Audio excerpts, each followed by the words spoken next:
पिछले एपिसोड में आपने देखा कि ऐश और उसके फ्रेंड्स हाउंडूम से अपना सीक्रेट एवोल्यूशन स्टोन वापस ले लेते हैं और वो हाउंडूम को खाना भी देते हैं, जिसके बाद हाउंडूम की हेल्प से वो लोग फॉरेस्ट से बाहर आ जाते हैं और अपने रैचू के ऊपर सीक्रेट एवोल्यूशन स्टोन का यूज करने की कोशिश करते हैं, बट वो काम नहीं करता है। एक पोकेमॉन ट्रेनर ऐश और उसके फ्रेंड्स को ऐसा करते हुए देखता है और उनके पास आकर इस एवोल्यूशन स्टोन का सही यूज बताता है। अब आगे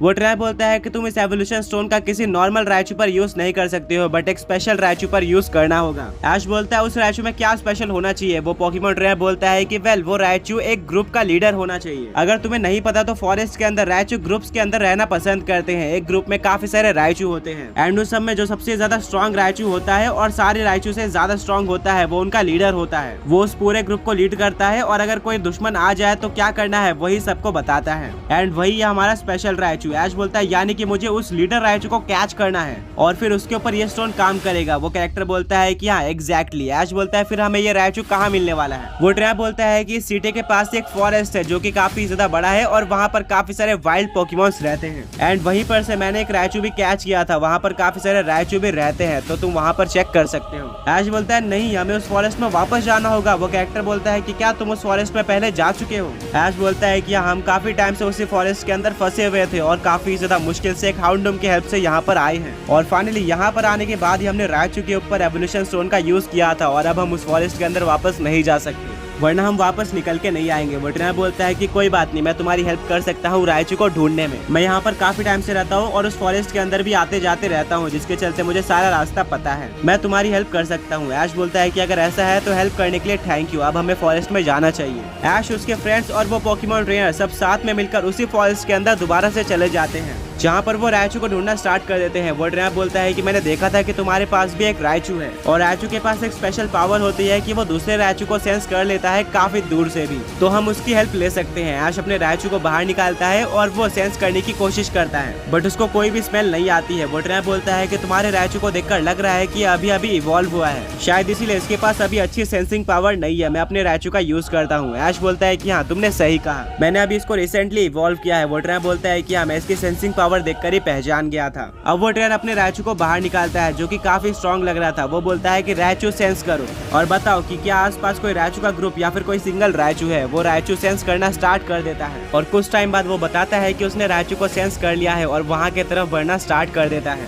सभी लोग उस रैचू को फॉलो करते हैं और उनको देखने को मिलता है कि वो एक रैचू के ग्रुप के पास आ चुके हैं। उस ग्रुप में काफी सारे रैचू थे। वो ट्रेनर बोलता है कि ऐशा भी तुम्हें वहाँ पर नहीं जाना होगा, फिर हमें उसको टारगेट करना है और आगे जाकर तुम उसको बैटल करके डिफीट कर देना और कैच कर लेना, जिसके बाद तुम उसके ऊपर सीक्रेट एवोल्यूशन स्टोन का यूज कर सकते हो और वो एक ब्रांड न्यू पोकेमॉन में इवॉल्व हो जाएगा। ऐश बिल्कुल वैसे ही करता है जैसा कि वो ट्रेनर बोलता है। वो लोग नोटिस करना स्टार्ट कर देते हैं कि इस ग्रुप का लीडर कौन है। वो ट्रेनर बोलता है कि मुझे लग रहा है कि वो रैचू इस ग्रुप का लीडर है, उसमें काफी सारे लीडर क्वालिटीज है। वो हमेशा इस ग्रुप में सबसे आगे चल रहा है और उनको ऑर्डर्स भी दे रहा है जो कि बाकी सारे मेंबर्स मान रहे हैं। ऐश नोटिस करता है कि उस रैचू की आंख पर एक मार्क था जिससे उसको आइडेंटिफाई करना और ज्यादा आसान हो रहा था। ऐश बोलता है कि मतलब वही इस रैचू के ग्रुप का लीडर है। वो ट्रेनर बोलता है कि हाँ और अब तुम्हें उसको कैच करना है, पर ध्यान में रखना वो जल्दी किसी की बैटल एक्सेप्ट नहीं करता है और हो सकता है कि वो तुम्हें देखकर भाग जाए। पर लीडर रैचू में काफी ज्यादा ईगो होता है, तो अगर तुम उसको चैलेंज करते हो उसको ईगो के बेसिस पर, तो डेफिनेटली वो तुम्हें हराने के लिए तुम्हारा चैलेंज एक्सेप्ट करने वाला है। ऐश बोलता है फिर ठीक है मैं उसको चैलेंज करता हूँ। ऐश अपने पिकाचू को सब कुछ समझा देता है और उस रैचू के सामने जाने बोलता है। पिकाचू बिल्कुल ऐसा ही करता है।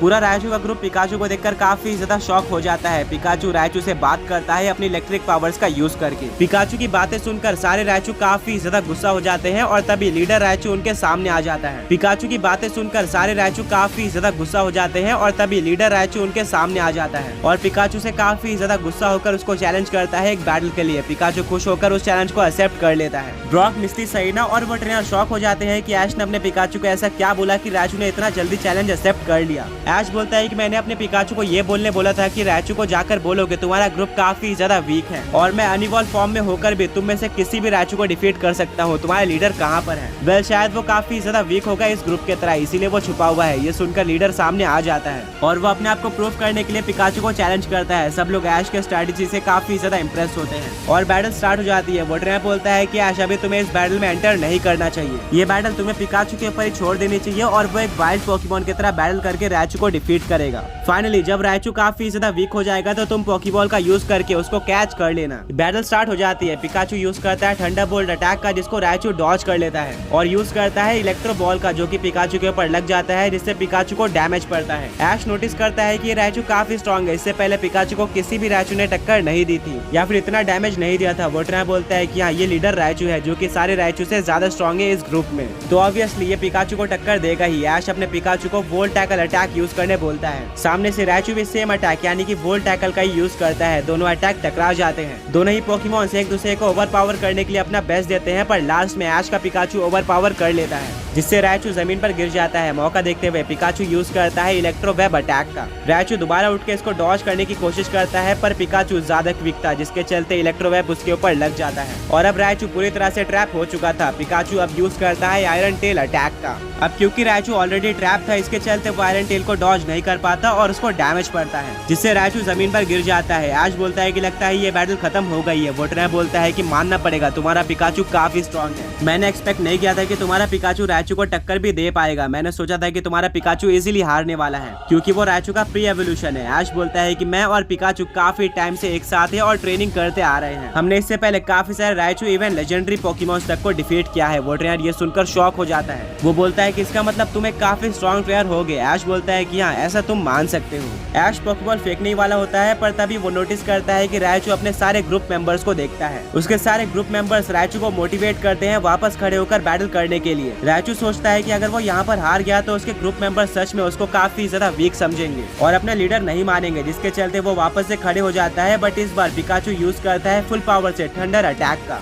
जो कि डायरेक्टली रायचू के ऊपर लग जाता है। रायचू इसको काफी हद तक सहता है, पर लास्ट में वो जमीन पर गिर जाता है। बिना किसी टाइम वेस्ट के ऐश बीच में आ जाता है और पोकेबॉल का यूज करके रायचू को कैच कर लेता है, जिससे रायचू अब ऐश का पोकेमॉन बन गया था। वहीं पर रायचू का सारा ग्रुप ऐश को देखकर काफी ज्यादा डर जाता है और वहाँ से भाग जाता है। ऐश बोलता है रुको, तुम्हें भागने की जरूरत नहीं है। ये सुनकर वो पूरा ग्रुप रुक जाता है और ऐश के पास आता है। स्टिल वो ग्रुप काफी ज्यादा गुस्सा था। वो बोलते हैं कि हमारे लीडर को वापस कर दो, तुमने उसको क्यों कैच किया। ऐश बोलता है वेल, वाइल्ड पोकेमॉन्स कैच करने के लिए ही होते हैं, हम वीक पोकेमॉन्स को कैच कर सकते हैं। फिर भी ऐश अपने रिसेंटली कैच किए हुए रायचू को बाहर निकालता है, जो कि अपने ग्रुप को देखकर काफी ज्यादा शाय फील करता है। ऐश बोलता है रायचू, क्या तुम अपने ग्रुप के साथ वापस जाना चाहते हो। रायचू बोलता है कि नहीं, अगर किसी ट्रेंड ने मुझे डिफीट करके कैच किया है तो मैं डिजर्व नहीं करता हूँ अपने ग्रुप के साथ रहने के लिए।